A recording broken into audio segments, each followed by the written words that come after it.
ఇప్పుడు కేసీఆర్కి కేసీఆర్ ఫ్యామిలీకి మా మెట్టు సాయి బూడు చూపెడతాడు.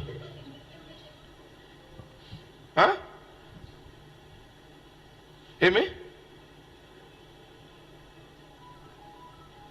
ఇప్పుడు ఏం లేకనా ఏం చేస్తాం మరి? సాంప్రదాయం వాళ్ళు తీసుకొచ్చిందే కదా.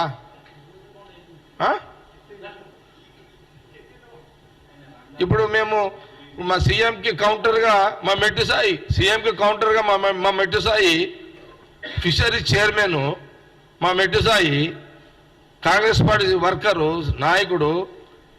ఈరోజు ఇది ఎవరికి చూపెడుతున్నాడు? కేసీఆర్కి చూపెడుతున్నాడు, కేటీఆర్కి చూపెడుతున్నాడు, హరీష్ రావుకు చూపెడుతున్నాడు, మళ్ళా కవితకు చూపెడుతున్నాడు.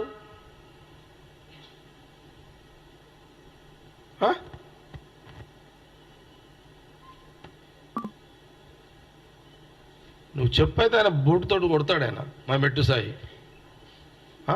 ఏం పిల్లల పరిష్కారం చేస్తున్నావు? పిల్లల పరిష్కారం చేస్తురా? సీఎం రేవంత్ రెడ్డి మీద మీరు కాంగ్రెస్ పార్టీ సీఎం మీద అట్లా మాట్లాడుతున్నారంటే మజాక్ అయిపోయిందా?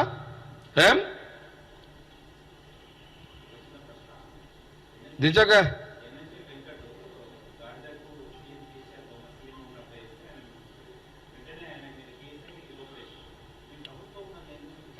కేసులు కాదు, వాడు బూడితోడు కొడతాడు మావాడు. వాడినైతే కేసులతో ఏమవుతుంది? కేసు డైరెక్ట్గా బూడితోడే కొడతాడు మావాడు పోయి. ఏమని కొడతాడు? డైరెక్ట్గా వాళ్ళే కొడతాడు. వీడంతా పోరాడు వీడు. అదే మా మెట్టు సాయికి ఎమ్మెల్యే కాలేడు కానీ వాడు అయ్యాడు అంతే, ఫరక్ ఏం లేదు. పర్సనాలిటీలు ఒకటే. ఆయన ఇసైతేనే బీసీ, గంగపుత్రుడు, బెస్తోడు.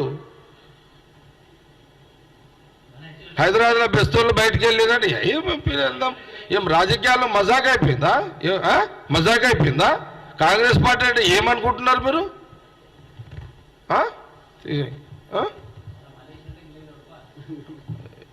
ఇసటి పిచ్చి పిచ్చి ప్రయోగాలు చేయకండి మీరు. చేస్తే ఇక ఇట్లా నడవదు రాజకీయం. ఇట్లా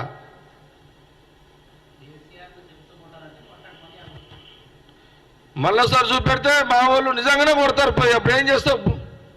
మీకుందా ఆ శక్తి? ఉందా మీకు? ఆపే శక్తి కాంగ్రెస్ నాయకత్వాన్ని ఆపే శక్తి బీఆర్ఎస్కి ఉందా?